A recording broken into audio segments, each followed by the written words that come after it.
Sun cast a shadow, a digital line is coming over the mountain and over your mind. Double down your Bitcoin, hang on for the ride. We're moving into the future, one block at a time. We're moving into the future, one block at a time. Welcome to Once Upon a Coin, documenting the ongoing history of blockchain and cryptocurrency. As always, I am your storyteller, Jason Cassidy. Today's story is all about hoops, digital hoops to be exact. This is a story of how a blockchain company figured out how to bring the world of sports and collectibles into NFTs in a very big way. This is the story of NBA Top Shot.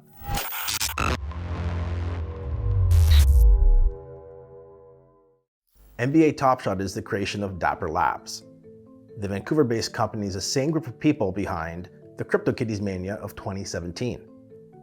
Crypto Kitties was such a hit on Ethereum at the time that these furry little NFTs basically clogged up the entire blockchain, causing gas fees and transaction processing times to soar to eye-watering levels.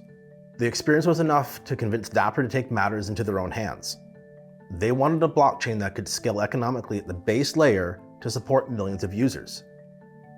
The decision that they made was to leave Ethereum and build their very own blockchain called Flow.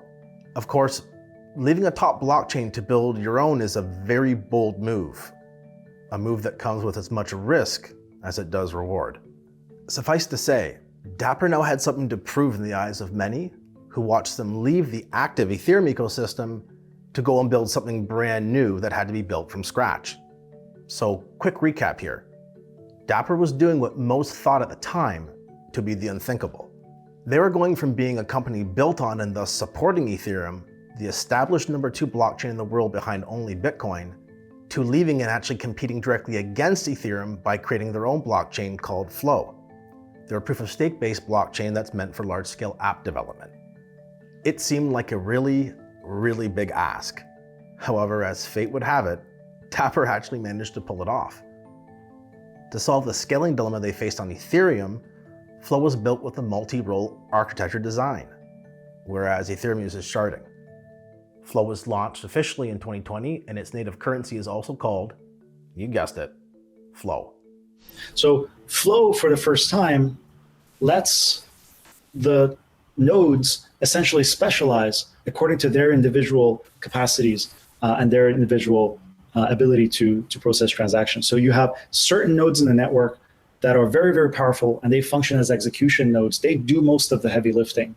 Whereas you have other nodes that are less powerful, but more numerous. And these nodes do the verification. They participate in consensus. They actually help keep the network secure and decentralized, but they don't do the heavy lifting, but they double check the work of the network blockchains, the computers that do. This simple change in architecture is incredibly powerful because it allows Flow to achieve massive improvements in scalability and performance without compromising on decentralization. So Flow can be as decentralized as networks like Ethereum, even more so, without resorting to sharding, without breaking up the network. So, now that we've got the backstory of Dapper firmly established, let's move on to the main course. NBA Top Shot, a licensed digital sports collectible that includes video highlights of various players and iconic plays from the past. These are NFTs, also known as non-fungible tokens, and they serve as the virtual complement to physical sports cards. Minted on the Flow blockchain, each NFT in Top Shot is referred to as a moment, and it comes along with its own unique serial number, market history of the moment, along with details around the player or play that the moment is commemorating. Moments have their own rarity levels spanning from common to fandom to rare and all the way up to legendary, as well as dedicated themes for various collectible sets. Dapper also built its own marketplace for Top Shot, which is where the bulk of market action happens. Of course, to get the rights to a product like this, Dapper had to team up with a pretty big player. Top Shot is a partnership between Dapper Labs, the NBA, and the NBA Players Association. So you can begin to understand and appreciate why Dapper wanted to have a blockchain solution that could handle serious traffic when they had someone like the NBA wanting to do business with them. So, with the Flow blockchain now active and ready to show its stuff, Dapper debuted NBA Top Shot in October of 2020. The company quickly moved to position Top Shot as a premier offering on Flow, ushering in a new era of sports collectibles while simultaneously bringing the first mainstream NFT project to the masses. And how did the public receive Top Shot? Well, they absolutely loved it. Each passing day seemed to usher in a new wave of content about this newest kid on the block.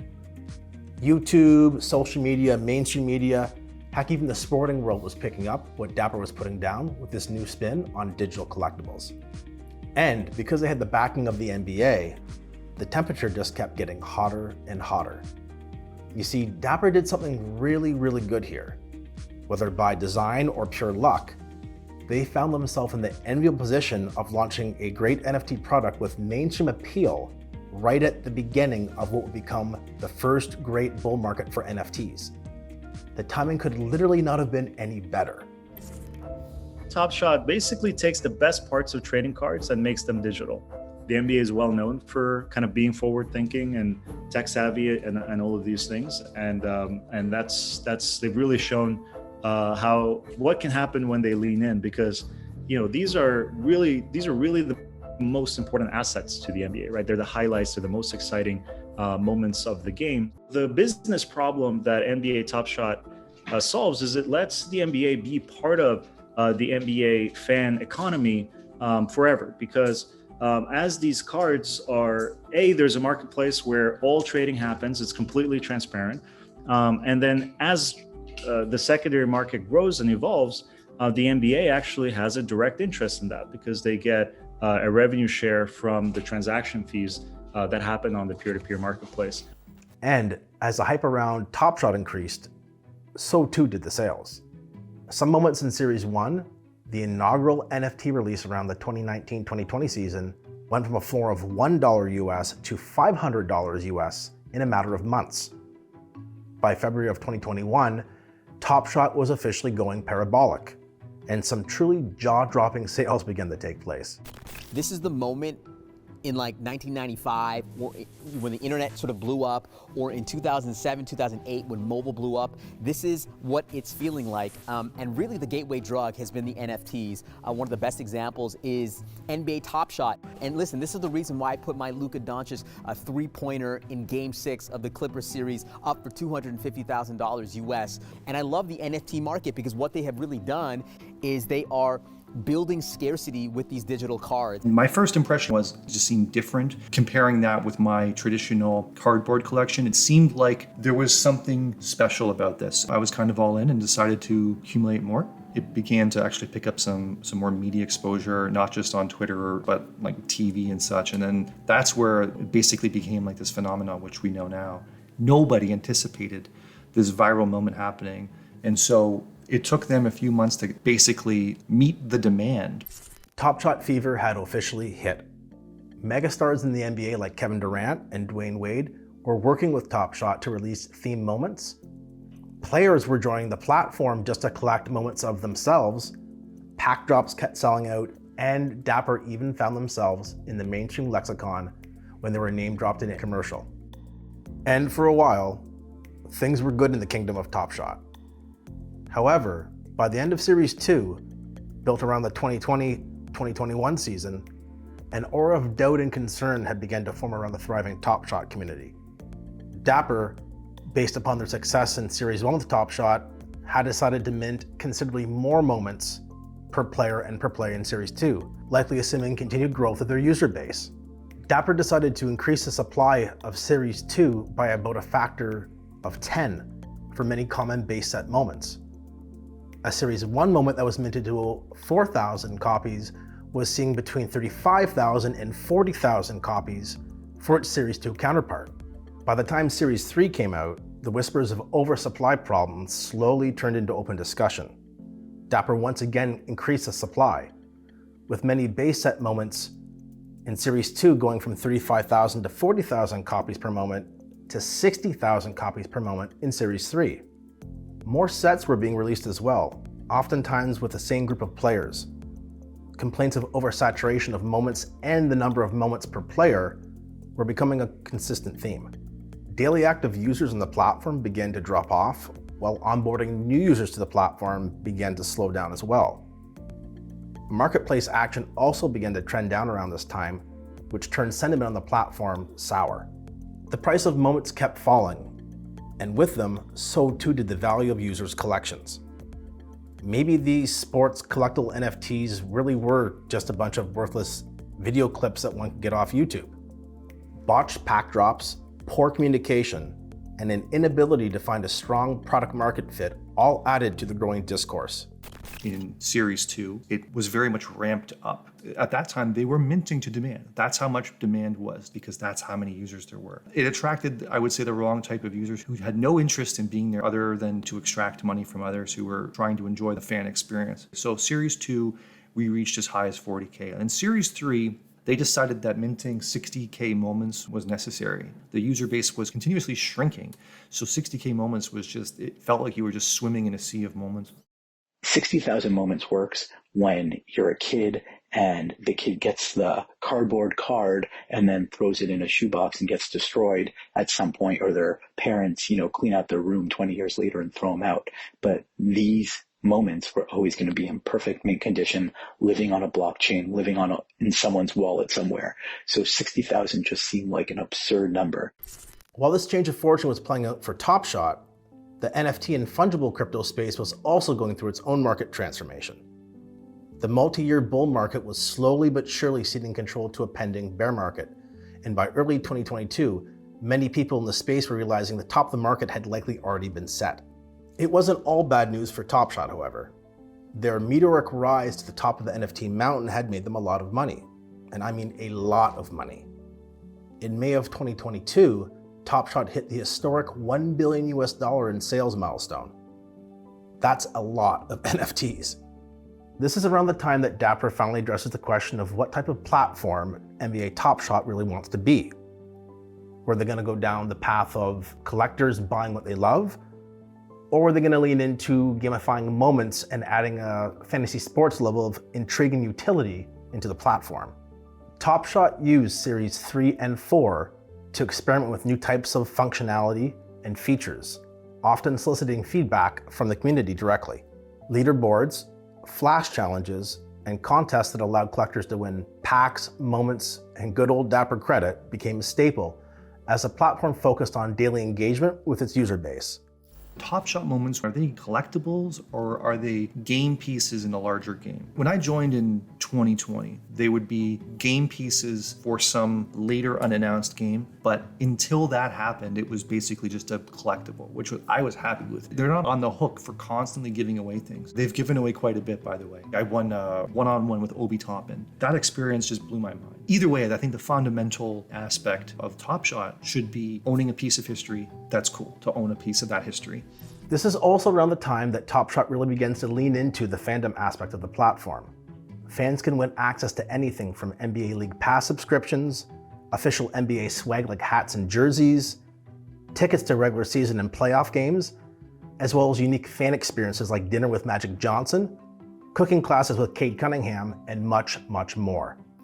In the beginning, Dapper pitched themselves as the future of fandom, or a next generation collectible. They've been successful experimenting with giveaways for unique experiences, sending collectors to the NBA draft, the NBA finals. Dapper can assemble these experiences, and many of them, like tours of certain facilities, you can't buy those types of things. You have to know someone. The best giveaways aren't in the VIP. They're in the core Top Shot product.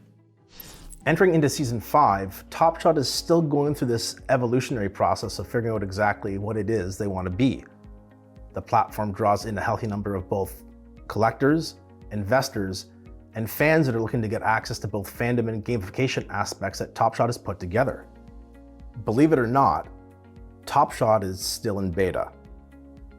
And no, this is not a joke, as this is probably one of the longest, if not the longest, beta periods I've ever seen for a legitimately successful product like Top Shot. To Dapper's credit though, they've made a lot of progress in Season 5, which is dubbed as Series 2023-2024, which has seen them roll out the long-awaited app, allowing anyone with a smartphone to enjoy the Top Shot experience. Dapper has also introduced the pack marketplace where users can buy and sell packs just like they can buy and sell moments. In addition, Top Shot has rolled out Fast Break, which is their version of daily fantasy sports. The game is well built and integrates a collector's moments which can be used to win prizes by utilizing their knowledge of the game.